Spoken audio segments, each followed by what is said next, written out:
নমস্কার বন্ধুরা, শুভ সকাল। তোমরা সবাই কেমন আছো? আশা করি ভীষণ ভালো আছো। আমরা মোটামুটি ভালোই আছি। এখন বাজে সকাল 10:30। রেডি হয়ে নিচ্ছি। আজকে যাব হচ্ছে ওয়েস্ট বেঙ্গলে। তো দিল্লিকে বাই বাই করে ওয়েস্ট বেঙ্গল যাব। 3 বছর পরে যাচ্ছি, 3 না 3.5 বছর পর মা বাবাকে দেখবো আমি। আমার মায়ের ভীষণ শরীর খারাপ, যেহেতু আমার হঠাৎই বেরিয়ে যেতে হচ্ছে। তো আমি এখানে রেডি হয়ে নিয়েছি। দুদিন আগে আমরা গিয়েছিলাম স্টেশনে রাত্রেবেলাতে। তো আমরা ট্রেনটা ধরতে পারিনি, যেহেতু এখানে এখন গরমের সময় দিল্লি হলে মানে বৃষ্টি হলে দিল্লিতে প্রচণ্ড ট্রাফিকের সমস্যা হয়। তাই আমরা ট্রেনটার আগের দিন ধরতে পারিনি। তো দ্বিতীয় দিনে আমরা তৎকাল টিকিট করেছি এসিতে। তো আজকে যাব, সেই জন্য একটু সময় করেই বেরিয়েছি। আমাদের না ট্রেন হচ্ছে 3টার সময়, 2:55-তে। আমাদের এখন বাজে হচ্ছে 10:30। আমরা এখনই বেরিয়ে পড়বো। আর বরমশাই ছেলে নিচে চলে গেছে ব্যাগটা নিয়ে। আমার ফাইনাল লুকটা দেখিয়ে নিলাম। ছেলে একটু বাই বাই করতে চলে এলো। তো একটা ক্যাব বুক করে নিয়েছি, হরিয়ানা টু দিল্লি যাবে। আমাদের রুম থেকে দিল্লি স্টেশন 2 ঘন্টার মতো লাগে। ক্যাবে একটু সময় হয়তো বেশি লাগবেই, মেট্রোতে গেলে 2 ঘন্টার মতো লাগে। যেহেতু সকাল না অফিস টাইম, তো অফিস টাইমে ট্রাফিকের সমস্যা একটু বেশি থাকে। তাই আমরা ধীরে ধীরে চলো বেরিয়ে পড়ছি। আমার ছেলেটা কি করেছে, গাড়ির মধ্যে বমি করে দিয়েছে। মানে গাড়িটা না এসি চলছিল না, যেহেতু প্রচণ্ড গরম লাগছিল, তাই বমি করে দিয়েছে। চলো আমরা ট্রেন স্টেশনে চলে এসেছি।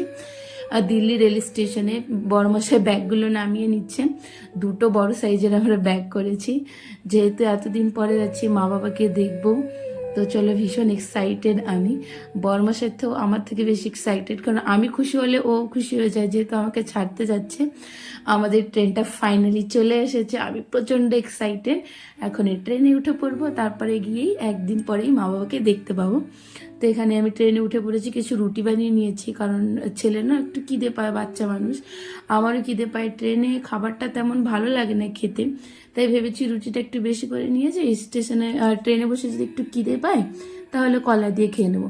আমাদের ট্রেন দিল্লি থেকে 1 ঘন্টা লেট ছিল। 1 ঘন্টা লেট, যেখানে 3টার সময় আমাদের ওঠার কথা ছিল ট্রেনে, সেখানে আমরা 4টার সময় উঠেছি। 1 ঘন্টা, একদম পুরোপুরি 1 ঘন্টা লেট ছিল।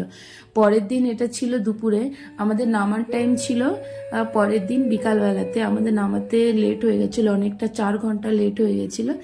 আর এটা ট্রেন থেকেই দিয়েছিল আমাদের খেতে ভাত, আর হচ্ছে দিয়েছিল রুটি। রুটিগুলো খুব সফট ছিল, সবজিটা মোটামুটি ভালোই ছিল। বাঙালির ফেভারিট ভাত ডাল, তো সেটা তো আর পাওয়া যাবে না সব জায়গায়, তবে মোটামুটি ভালোই ছিল। আর তারপরে বিকাল টাইমে, সন্ধ্যা টাইমে 5টার মতো এখন বাজে, এখন ছেলের পেয়েছে প্রচণ্ড খিদে, তাই আমরা একটু ঝালমুড়ি খাচ্ছি 3জনে মিলে।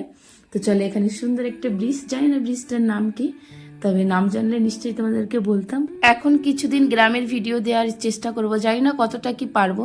তো আমাদের নামানোর টাইমটা হচ্ছে 9টা বাজে এখন রাত। আমরা মা ছেলে সবাই বসে আছি নামানোর জন্য। নামলেই আমি, আমার ভাই, আমার বাড়ির লোকে চলে এসেছে আমাকে নিতে, আর আমি আমার ছেলে এখানে বসে আছি। Bye bye. ব্লগটা ভালো লাগলে প্লিজ লাইক কমেন্ট শেয়ার করে দিও।